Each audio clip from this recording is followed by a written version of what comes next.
Oggi tappa numero 15, 219 km da Fiume Veneto ad Asiago, dove ci troviamo noi e da dove vi abbiamo voluto salutare con cartolina dal chilometro zero.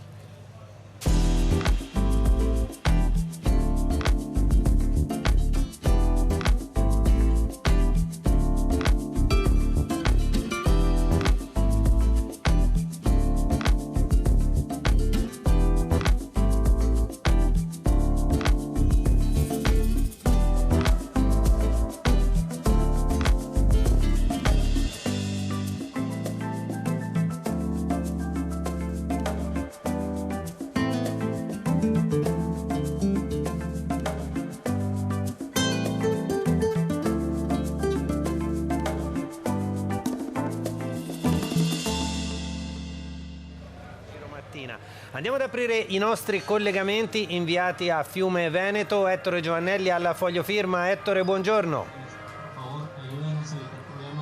Buongiorno a voi. Qui c'è il sole, una temperatura piacevole e soprattutto c'è tanto pubblico, c'è tanto entusiasmo. Come al solito una grande festa. In questo momento non perdiamo il treno di Umberto Martini invece. Umberto, buongiorno e ben ritrovato.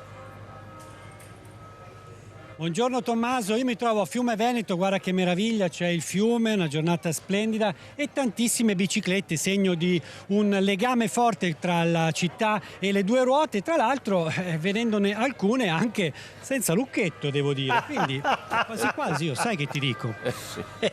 Zitto, io vado.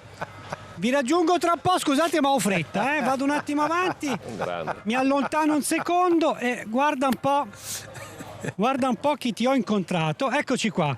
Signor Giuseppe, le piace la mia bici nuova? L'ho appena presa, Ho fatto un affarone. Poi le dico dove l'ho comprata. Fiume Veneto, noi ci troviamo però in Friuli Venezia Giulia. Quindi è un nome un po' strano. Giuseppe Valriviera, appassionato di storia locale, ci spiega perché una città del Friuli Venezia Giulia si chiama Fiume Veneto. La vicenda risale al 1911, all'epoca in cui il re Vittorio Emanuele III emanò il decreto di aggiunta di un predicato veneto al paese di Fiume. Prima si poteva parlare, con qualche cartolina lo attesta ancora, di Fiume di Pordenone o Fiume nel Friuli, però poi con questo decreto è arrivato Veneto. Perché Veneto anziché Friuli? Perché all'epoca naturalmente si era ancora sotto l'influsso, almeno mentale, del Lombardo-Veneto e quindi... E poi era per evitare anche confusione con un altro fiume. Ecco, il motivo principale per cui si è arrivati all'aggiunta del predicato Veneto, quello adotto ufficialmente dagli atti che si conservano ancora all'archivio del comune, è proprio quello di ovviare alla confusione che creavano le due denominazioni di Fiume, che noi sappiamo essere nell'Istria, e di Fiume Veneto, ufficialmente per disguidi postali frequenti. Questo è quello che ci è stato tramandato e questo è quello che noi dobbiamo accettare oggi. E lo accettiamo molto volentieri perché comunque Fiume è bella sia in Istria che qua in Veneto, nel senso che in Friuli Venezia Giulia. A dopo Tommaso. Grazie Umberto Martini per questo viaggio nella storia. Adesso voglio vedere quella bici che fine farà, però è stato micidiale. Guarda un po', sto notando che sono anche senza lucchetto queste biciclette. Sì, vogliono volar via, e proprio in tema di volo restiamo, perché ieri abbiamo assistito allo spettacolo meraviglioso delle frecce tricolori. Oggi invece parliamo di un aviatore di Fiume Veneto, ma non è uno qualsiasi, perché ha scritto la storia dell'aviazione, Elia Liut, e ce lo spiega un altro appassionato di storia locale più giovane del primo, Riccardo Zanini. Allora, perché è così importante Elia Liut?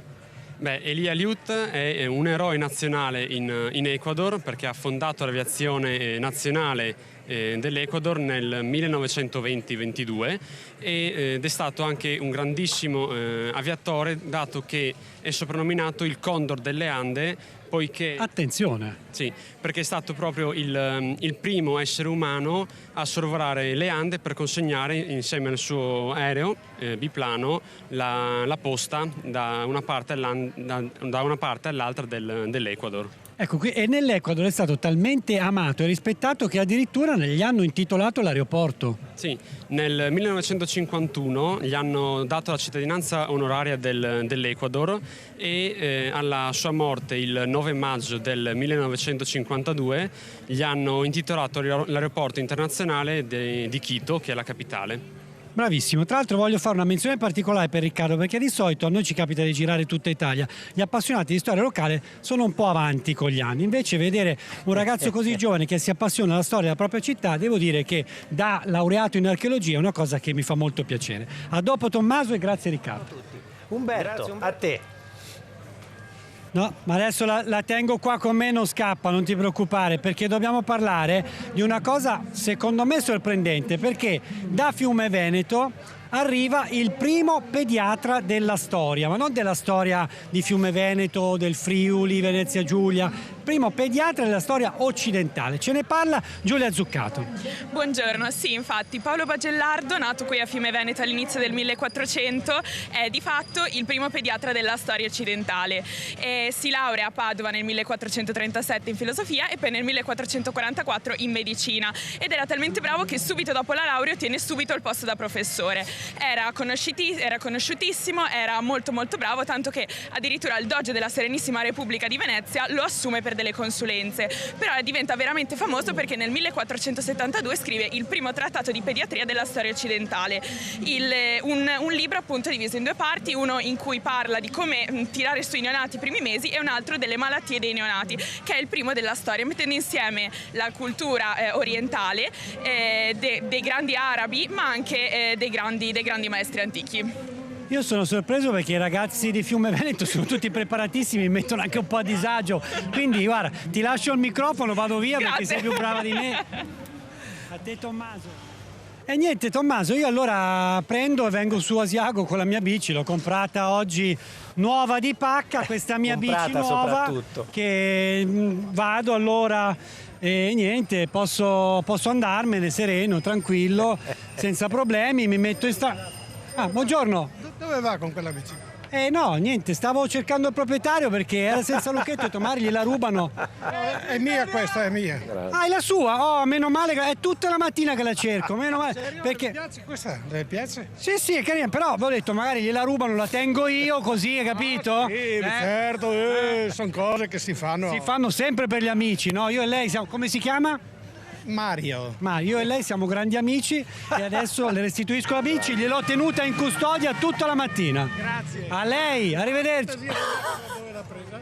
Sì, subito, gliela rimetto subito, signor Mario. Mi scusi, mi scusi. Arrivederci, la rimetto subito a posto. M'han beccato. Me ne vado, m'han beccato Tommy, scusa, ma devo andare. E l'ho visto. Paolo Mi Belli, raccomando. no? Paolo Belli cantava Ladri di biciclette, no? Certo, ma È un grande attore, è un grande anche attore. la cinematografia ci riporta a questo tema, non soltanto la musica e la canzone. Umberto Martini voleva arrivare ad Asiago in bicicletta, ma non sarà così.